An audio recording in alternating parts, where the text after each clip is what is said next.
Hi guys! Ngayon ay magkakaroon tayo ng book review ng isa sa mga favorite ko na libro.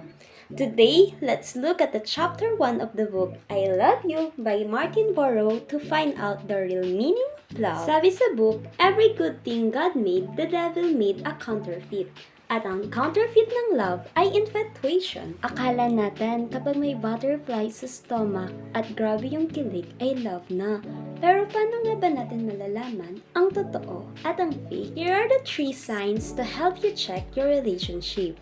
1. True love is ruled by principles. Infatuation is ruled by feelings. Ito ang malaking kaibahan. Ang feeling natin ay fickle o pabago-bago. Sabi nga sa book, pag infatuation, today I feel great so I kiss her. Tomorrow, I feel terrible so I kick her. That's not love. True love has feelings pero hindi ito dinidiktahan ng feelings. It is controlled by high principles. Second, true love takes time. Infatuation is in hurry. Ang infatuation gustong magmadali. Like love at first sight. Pagkatapos nun, gusto magpakasal agad. It is like building a temporary shack overnight. Pero ang true love, parang matatag na bahay o isang halaman na dinidiligan araw-araw at inaalagaan para kapag dumating ang bagyo ay makakatayo ito ng matatag. Pangatlo, true love looks at the character. Infatuation is blind. Ang infatuation, bulag ito, kaya ayaw nitong makita yung mga red flags. Obsessed din ito sa externals like yung figure, yung forma, o yung mukha ng isang tao. But true love is not afraid to examine and ask questions. It focuses on the inner self, habits, and inner virtues of the person. Pero alam nyo guys, hindi lang dyan nagtatapos si Martin Borrow. Ipinakita din sa chapter 1 ang ultimate standard ng true love sa pamamagitan ng ating spiritual faith.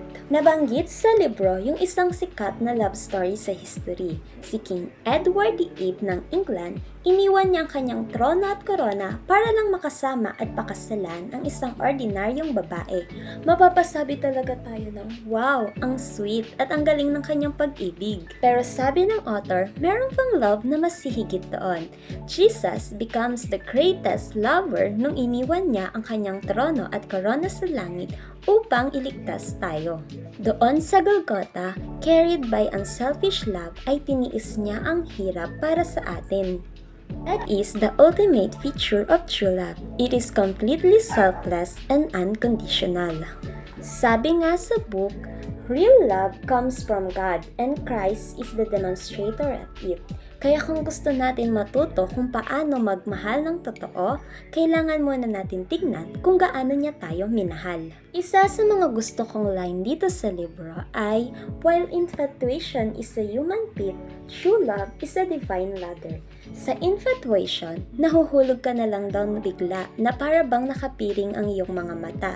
Pero sa true love ay pinipili niyong dalawa na umakyat na magkasama at may malinaw na prinsipyo. Kaya ikaw, nasan ka ngayon? Ikaw ba ay nasa pit o nasa ladder? Ayun lang guys! See you next time para sa ating Chapter 2, Dynamics of Dating.